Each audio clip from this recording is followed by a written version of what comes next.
네, 그러면 오늘은 그 갱년기 여성 건강에 대해서 먼저 일부 강의를 시작하도록 할게요.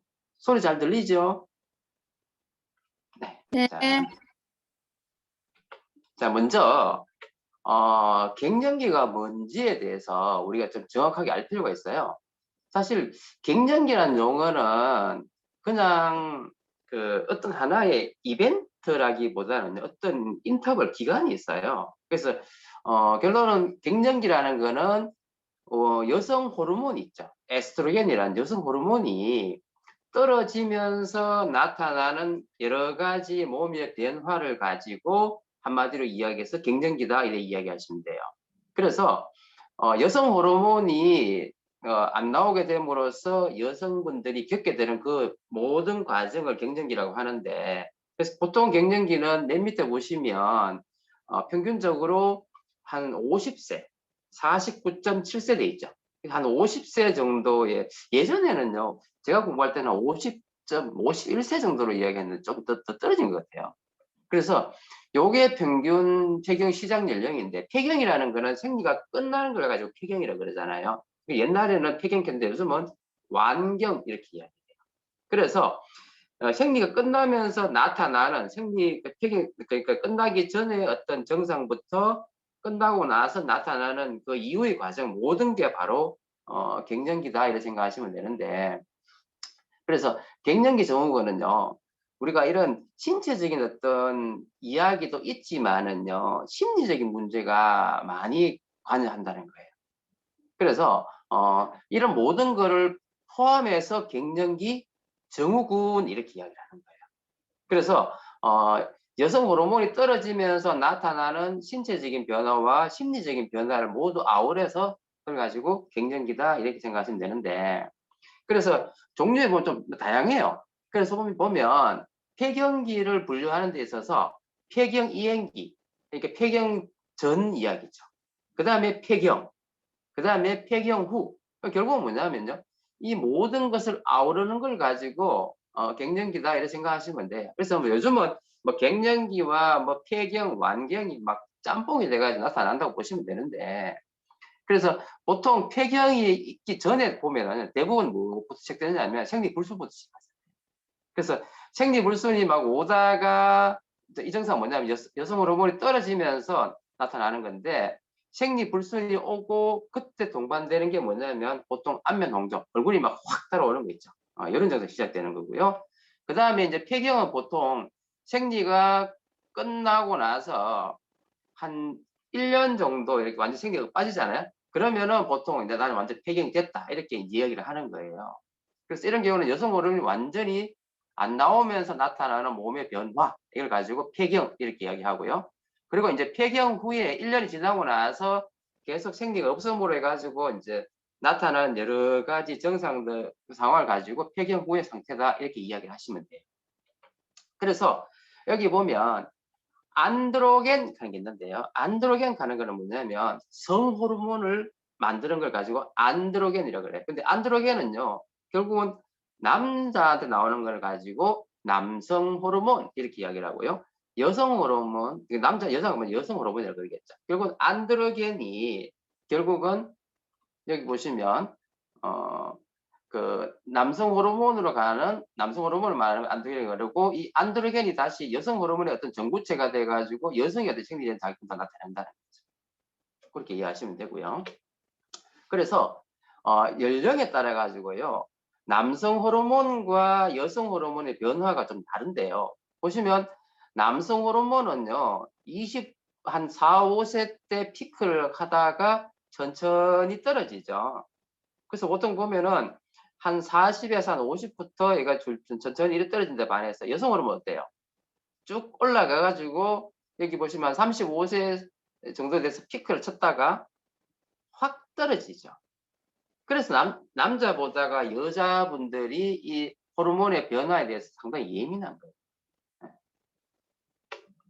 그래서 이제 이때 이걸 갱년기라고 그러잖아요. 그럼 갱년기의 증상이 보면요, 초기 증상이 있고 중기 증상이 있어요.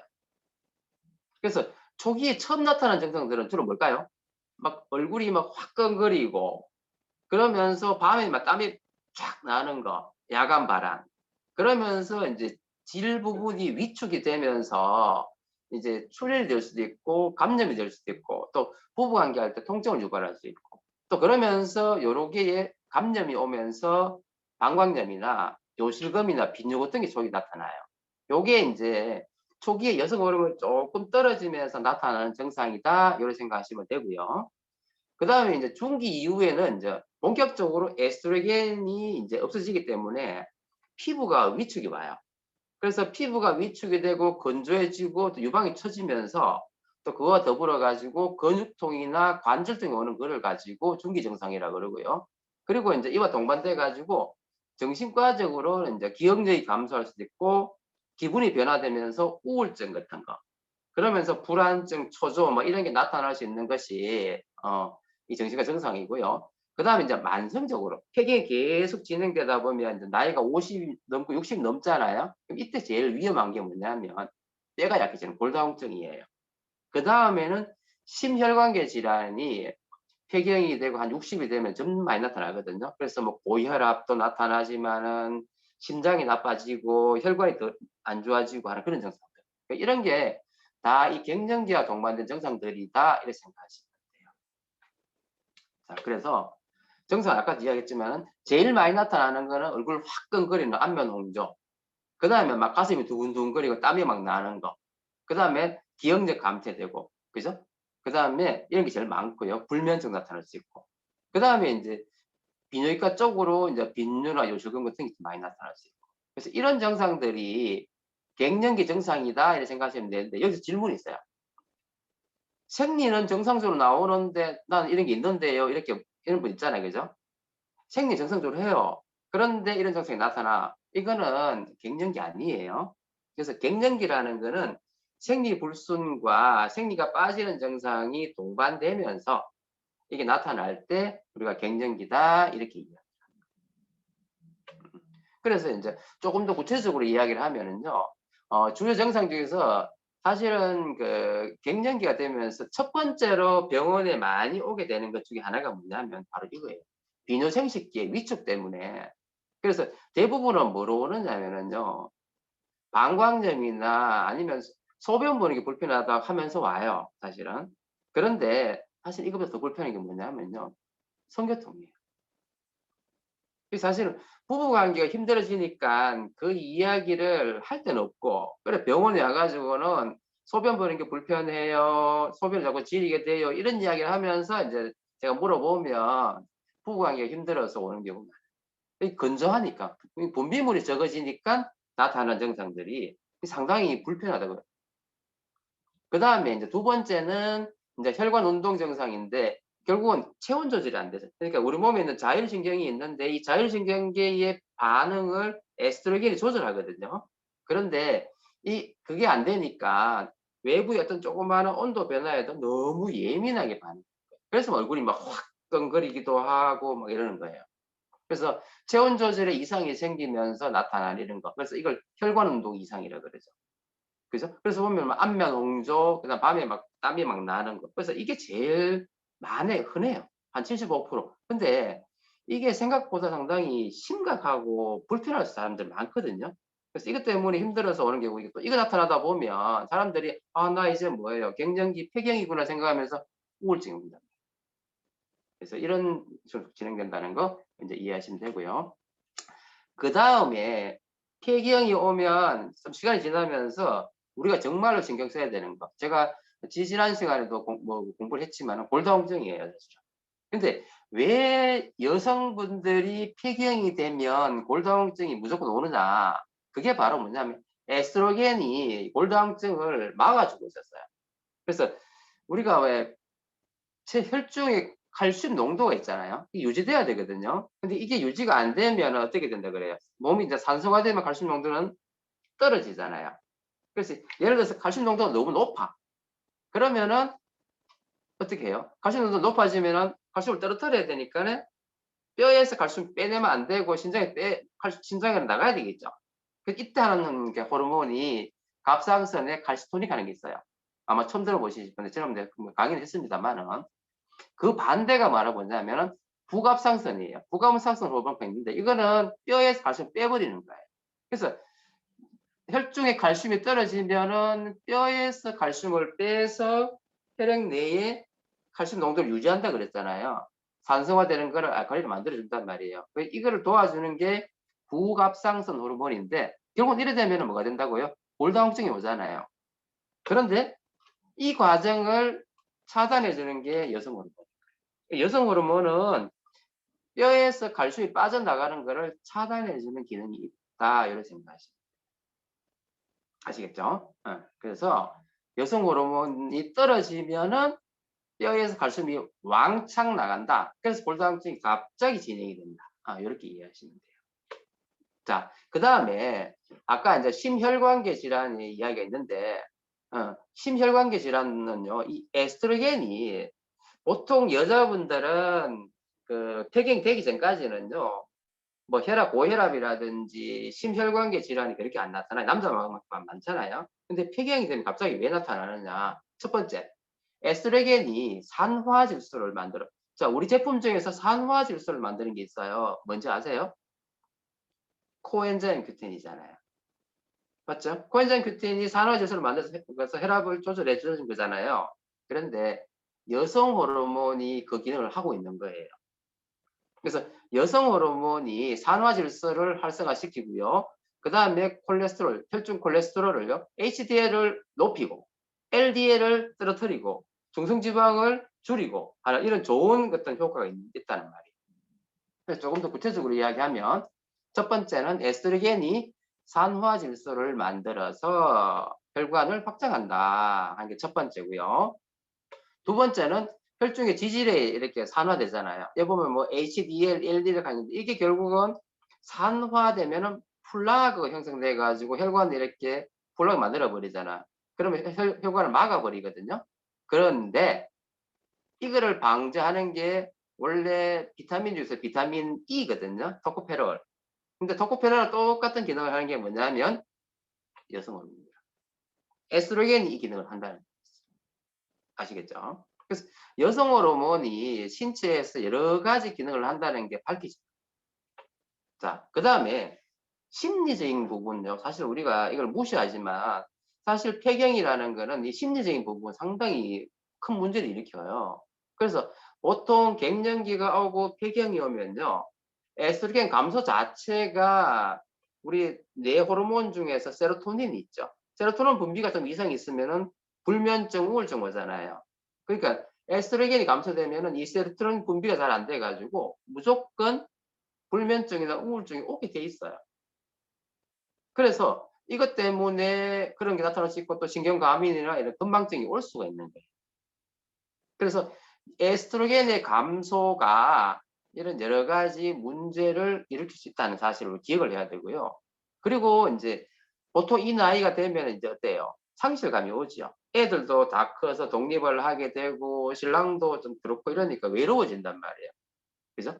그러면서 외로움이 동반되는 데다가 추가적으로 뭐예요? 노화에 대한 생각을 하게 되잖아요. 사실 우리가 20대, 30대만 해도 그래도 우리 이쁘잖아. 그래서 자기 스스로 인기였는데 갑자기 내 얼굴 쳐다봤는데 내 얼굴이 영 아니야. 피부가 늘어나고 막 그렇단 말이에요. 그리고 20대, 30대는 예뻤었는데 한 50이 되니까 아무도 날 안 사랑해 주는 것 같아. 이쁘다고? 좋으시겠어요, 예쁘셔서. 그래서 이런 것 때문에 사실 상실감이 크단 말이에요. 그런데다가 여성은 떨어져. 그러면서 고독감, 소외감이 오고 하면서 이게 막 이제 악화된다는 거예요. 그래서 갱년기가 오면 우울증, 불안감, 초조, 자신감 상실이 무조건 오게 돼 있다는 거예요. 그리고요, 요거는 조금 어렵지만은 이해할 필요가 있어요. 사실 에스트로겐은 우리 몸의 모든 부분을 다 관여하는데요. 첫 번째 에스트로겐 작용은 뭐냐면 왼쪽, 오른쪽에 보면은요, 이게는 여성 생식기적이죠. 가슴, 유방, 그 다음에 난소나 자궁, 그 다음 뇌예요. 그러니까 여기에 작용하는 에스트로겐의 수용체라는 거 들어봤죠? 수용체와 심장이나 간이나 뼈 다른 기관에 관여하는 수용체가 달라요. 무슨 이야기냐면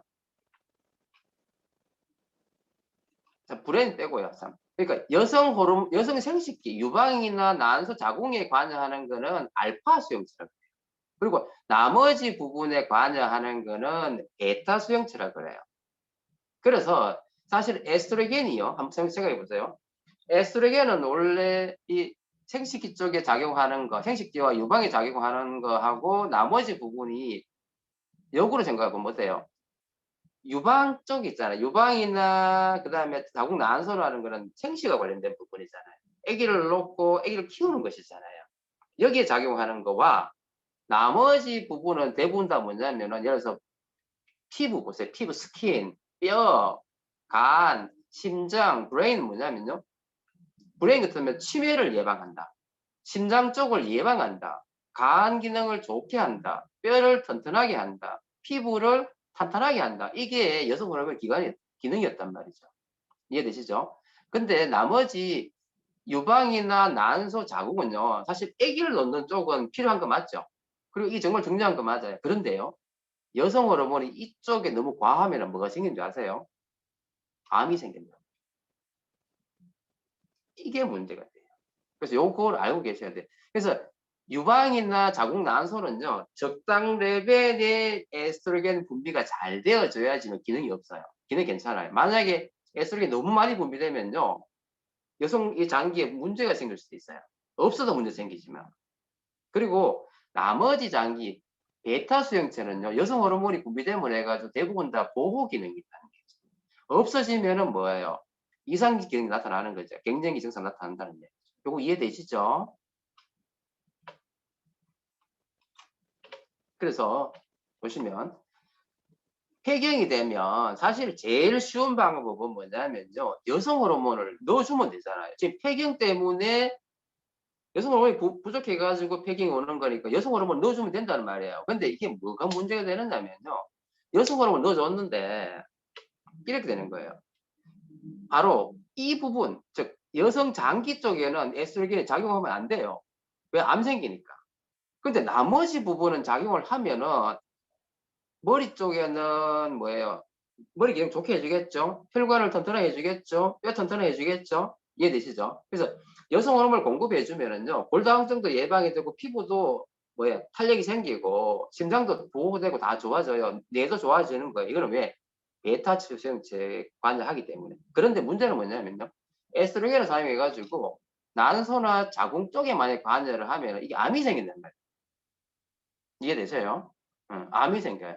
그래서 초창기에 여성 호르몬을 투여했더니만 이런 쪽에는 도움이 되는데 여기는 암이 생긴다는 거예요.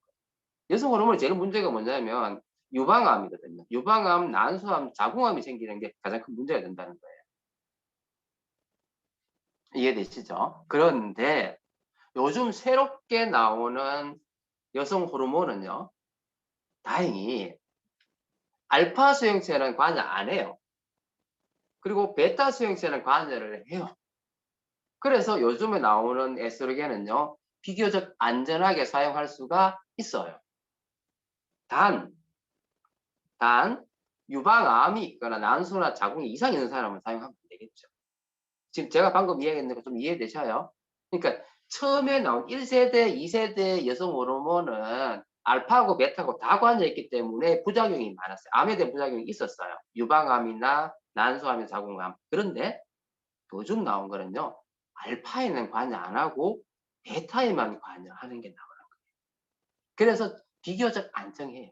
제가 지난번에 왜 폐경이 되면 유방이나 난소 이상이 없으면 여성 호르몬 처방 받으세요라고 이야기했죠. 그게 바로 이런 논리예요. 그래서 이제 잘 모르기 때문에 일반인들은 뭐라고 이야기했냐면 여성 호르몬 쓰면 심각 부작용이 뭐다? 암이다. 어디야 암? 난소암이나 유방암이다 이 말이에요. 근데 요즘 나오는 새로운 호르몬은 베타 수용체만 작용하기 때문에 비교적 안전해요. 그래서 너무 걱정 안 하셔도 됩니다. 그래서 이 여성 호르몬에 이제 대체해가지고 이런 알파나 베타에 관여 안 하고 할 수 있는 게 바로 뭐냐면 식물성 에스트로겐. 그래서 이 식물성 에스트로겐은 에스트로겐이 아닙니다. 단지 에스트로겐하고 비슷한 기능을 한다 이런 말이에요. 그래서 우리가 식물성 에스트로겐에서 우리가 이야기하는 게 뭐 있습니까? 뭐 마라든지 그다음에 또 뭐 있습니까? 석류라든지 그죠? 근데 석류는 써보니까 부작용이 많아요. 출혈이 잘 돼요. 그다음에 뭐 효과 별로 없어요. 그다음에 뭐죠? 뭐 콩 그죠? 콩. 근데 콩은 콩이나 마는 부작용 별로 없는데 이 정상을 떨어뜨리는 데는 큰 효과는 없어요. 도움은 되지만. 그런데 이제 새로 나온 게 바로 뭐란 말이에요. 더바브란 말이에요. 그래서 금방 얘기했듯이 대두의 이소플라본이라든지 콩두부의 이제 이 성분이 여성 호르몬이랑 비슷하긴 하지만은 굉장히 정상을 다 없애지는 못해요. 근데 석류는 정상은 좋아지는데 부작용이 많고. 그래서 새로 나온 게 바로 뭐냐면 르바브란 말이에요. 르바브. 그래서 르바브는 원래 독일 쪽, 유럽 쪽에 이미 많이 사용하고 있었던 그런 건데, 그래서 이걸 이제 어디서 나온 거죠? 시베리아 청정 고산 지역에서 자라는 르바브 뿌리, 그죠? 이걸 이거 해가지고 한국 아메이가 개별 인정형 제품을 만들어낸 거죠. 예. 그래서 우리 제품 이제 루바브 브랜드가 있는데 이걸 사용했더니만 갱년기 정도 평가지수 11가지 모두를 조합했다는 말이에요. 여기 보면 아까 뭐 안면 홍조라든지 그죠? 그다음에 외부 쪽에 건조증이라든지 그다음에 정신과 어떤 정상들이라든지 그다음에 뭐 골다공증이라든지 이런 모든 부분에 다 도움이 되는 걸로 나타나는 것이 이 루바브 블렌드라는 거죠. 그래서 루바브 블렌드 보면 갱년기 정도 평가 지수 해가지고 11개 항목이 있어요. 여기 보면 심리적인 거, 신체적인 거, 비뇨기 생식기죠. 해가지고 11개 항목 중에서 했더니만 다 효과가 있더라. 그래서 국내 최초로 개별 인정형 이거를 획득했다. 그리고 비타민 D나 비타민 K를 넣어주면서 골다공증에도 조금 더 도움이 될 수 있도록 이렇게 했는 게 우리 제품 루바브 블렌드란 말이죠.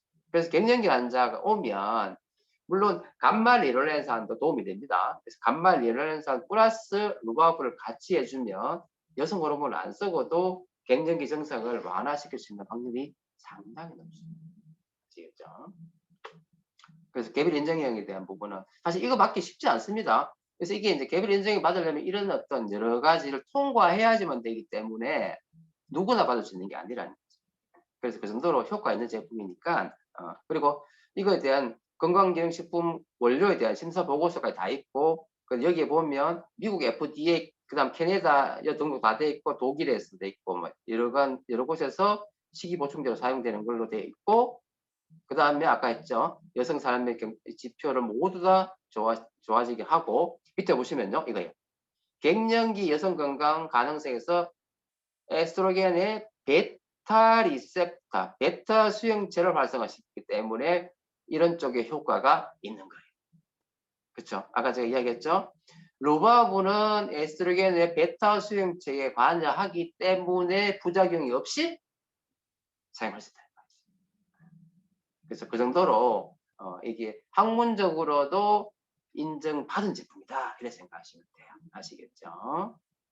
네. 그래서 뉴트라이트 루바브는요. 새로운 허브를 통한 다양한 기능성 검증 및 여성 갱년기 극복에 적합한 기전을 가지고 있다. 이렇게 생각하시면 되겠습니다. 자, 그러면 종합적으로 우리 갱년기 어떻게 극복을 할까? 첫 번째는 뭐냐면 악화 요인을 없애는 거예요.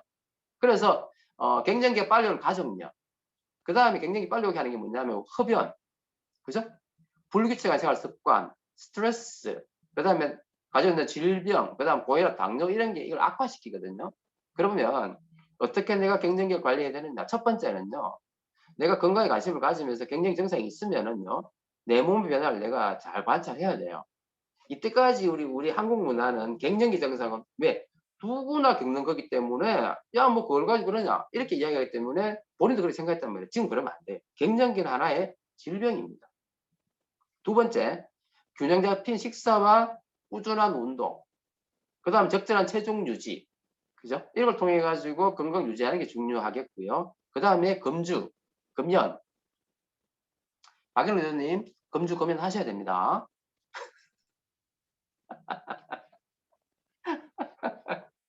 금주, 금연, 충분한 수면 할 수 있도록 하는 게 중요하고요.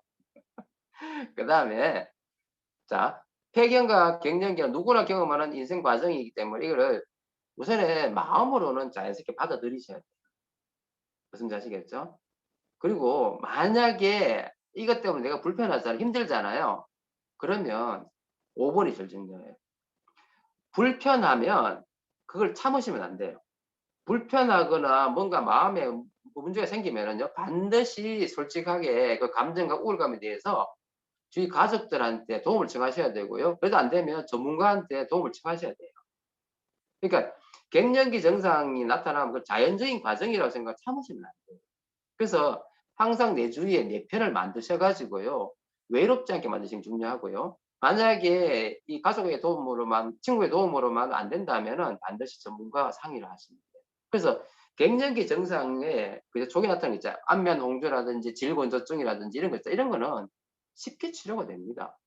병원에 가면 또 쉽게 치료가 되고요. 그다음 우리 제품 중에서 루바브라든지 간말 리노셀 정도 쓰면은 상당히 빨리 치료가 되기 때문에 참으시면 안 된다는 거죠. 그 주위에 친구분들 중에서 만약 갱년기가 벌써 왔다면은 적극적으로 이야기를 하셔가 상담해 주셨으면 좋겠습니다. 아시겠죠?